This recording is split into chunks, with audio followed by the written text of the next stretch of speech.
We have dedicated teams for every country, every language, marketing teams, community management teams, which are very important when you do an online game, is to have a very specific approach to the culture of the country that you have your game distributed in.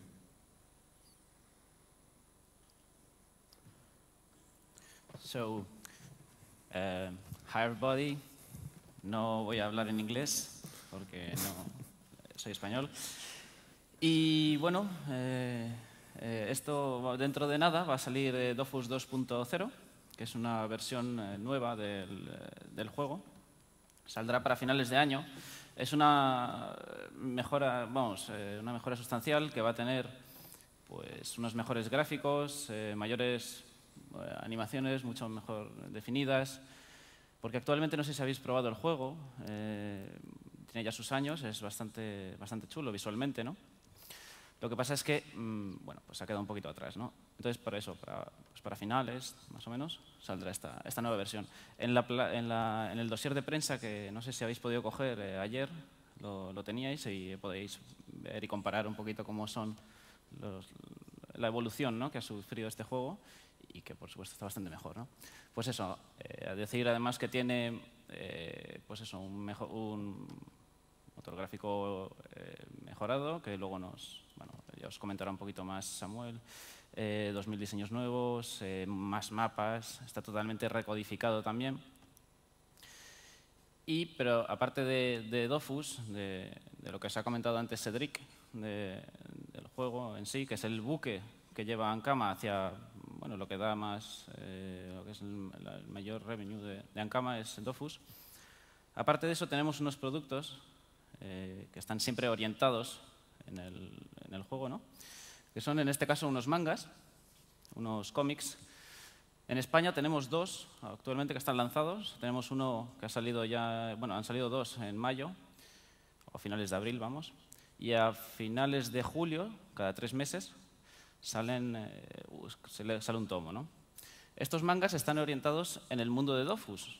O sea, siempre lo que van es a apoyar la historia del juego, la mejoran, o sea, te explican un poquito más, profundizan un poquito más. Y bueno, en total tenemos previsto que salgan 11 tomos, ¿no? Además de eso, luego existen otra serie de productos como artbooks, que son pues, libros con diseños bastante bonitos, la verdad, de todos los grafistas que tenemos en Ankama, ¿no? Estos libros, bueno, se pueden encontrar en cualquier sitio, ¿no? Además de esto, de los mangas, existen unos productos alrededor que pueden ir como pósters, que pueden ser pósters, muñequitos, también hay peluches. Todos, absolutamente todos, siempre van orientados al mundo de Dofus, ¿no? Hay mochilas, bueno, un poquito de todo.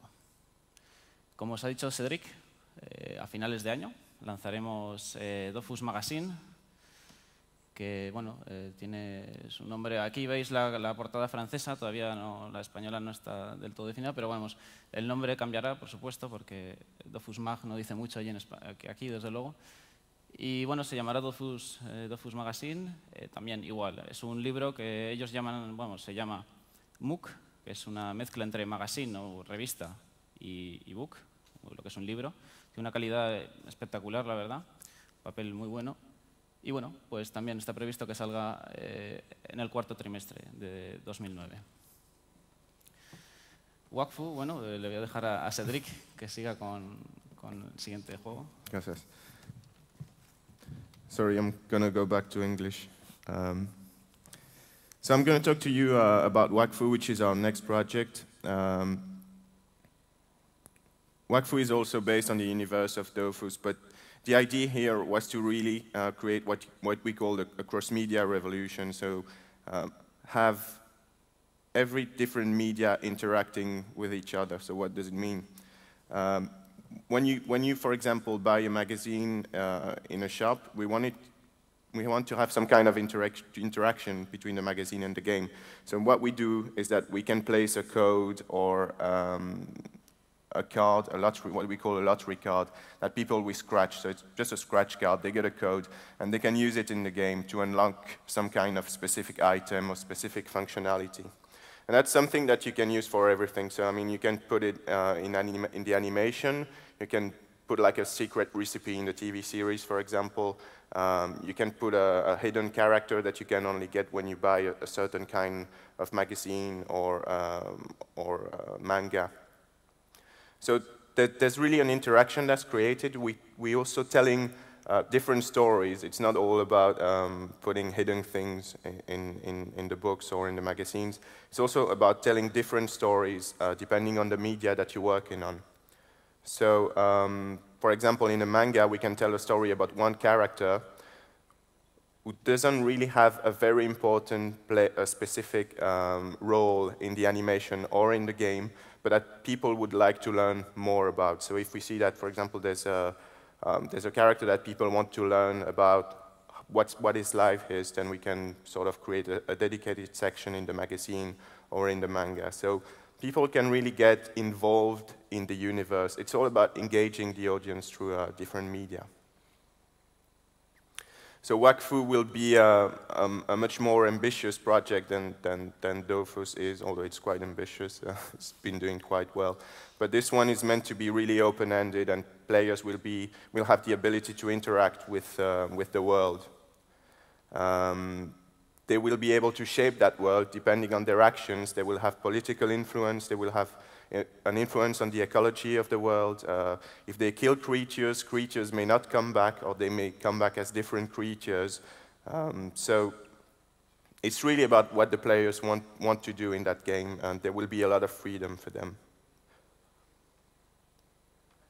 So as I said before, we've got the animation series, which hopefully should be shown in Spain next year. It's doing really well in France. We went up to 1 million viewers for one episode. We're reaching a 40% market share on the kids section. And it's meant to have 52 episodes of 26 minutes. So you can see all the main characters here.